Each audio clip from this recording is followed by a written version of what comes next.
आपको बता दें कि कुरुक्षेत्र में हम बहस नहीं कर रहे हैं। इन दिनों हम आपको बता रहे हैं कोरोना का हाल आपके राज्य आपके शहर में इस वक्त क्या है, देश भर में कोरोना का ग्राफ कहां तक पहुंचा। हमारे रिपोर्टर्स बहुत खतरा मोड लेकर हमारे कैमरामैन की टीम ग्राउंड पर जा रही है और शहर शहर से आपके लिए ग्राउंड रिपोर्ट्स भेज रही हैं। हमने कई बड़े राज्यों की बात की, अब बात करते हैं मध्य प्रदेश की।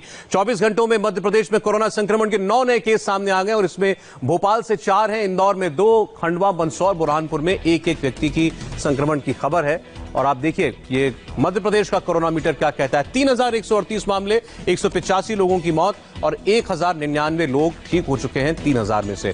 तो रिकवरी रेट यहां का बेहतर है। और आपको बता दें कि मध्य प्रदेश में अगर कोरोना के मामले 3000 के पार पहुंचे भी हैं तो यहां भी इसके लिए सबसे ज्यादा जिम्मेदार वो सुपर स्प्रेडर हैं।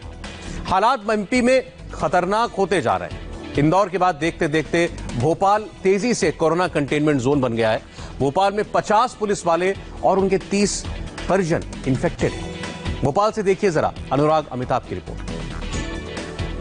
मध्य प्रदेश के दूसरे सबसे बड़े हॉटस्पॉट भोपाल में 638 कोरोना संक्रमित मरीज हैं। इन 638 कोरोना संक्रमित मरीजों में से 50 पुलिसकर्मी और 30 उनके परिवार वाले भी शामिल हैं। लेकिन इन पुलिसकर्मियों में कोरोना के संक्रमण फैलने की जो चेन की शुरुआत अगर रही तो यही वो थाना ऐशबाग है, जहां पे पदस्थ जो आरक्षक है वीरेंद्र चौधरी, वो सबसे पहले कोरोना पॉजिटिव पाए गए। दरअसल माना जा रहा है 31 मार्च के बाद से लगातार यहां पर आने वाली जो जमाती थे उनकी सैंपलिंग और सर्वे का काम किया जा रहा था। इसी दौरान माना जा रहा है कि वीरेंद्र चौधरी भी लगातार संपर्क में थे स्वास्थ्य विभाग की टीम के साथ साथ।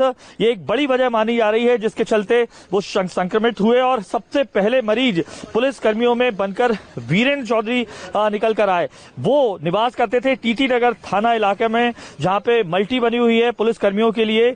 उनसे संक्रमण की जो चेन है वो टीटी नगर थाने कॉम्प्लेक्स में भी पहुंची, जहां के 3 पुलिस कर्मियों के साथ साथ उनके परिवार वाले भी कोरोना संक्रमित पाए गए। तो चेन की शुरुआत जो होती है वो इसी ऐशबाग थाने से और धीरे धीरे वो फैलती गई और अब जो आंकड़ा है वो 50 पुलिसकर्मियों का और 30 परिवार वालों का।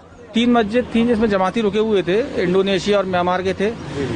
रहमानी मस्जिद है, बड़ी मस्जिद, सिकंदर को 3 मस्जिद थी। तो जिनको इस समय पॉजिटिव निकले थे उनको क्वारंटाइन भेज दिया गया था। जी। तो आप लोग बकायदा स्वास्थ्य विभाग की टीम के साथ जाते हैं? हाँ, स्वास्थ्य विभाग की टीम के साथ जाते हैं और पूरे प्रिकॉशन के साथ जाते हैं। सूट वगैरह पहन के, पीपीटी किट पहन के जाते हैं। सबसे पहले संक्रमित वीरेंद्र चौधरी आपके साथ ही हुए थे, क्या वजह आप मानते हैं कि लगातार? नहीं, बस वीरेंद्र चौधरी हमारे यहाँ से हुआ था सबसे पहले, फिर उसके बाद थाने का स्टाफ सजग हो गया था। उसके बाद फिर कोई थाने को कोई स्टाफ नहीं हुआ। क्या लगता है क्या वजह रही होगी? क्या आप जो लगातार जो जगह जगह जाकर चेक, हो सकता है कि वीरेंद्र जमातियों के संपर्क में आया हो तो उससे उसका मतलब संक्रमित हो गया होगा। अगली चेन का जो सिरा है वो टीटी नगर थाना क्षेत्र का जो ये पुलिस आवासीय परिसर है, यहाँ से भी जुड़ता हुआ दिखाई देता है। दरअसल ऐशबाग थाना में पदस्थ वीरेंद्र चौधरी इसी आवासीय परिसर में रहते थे।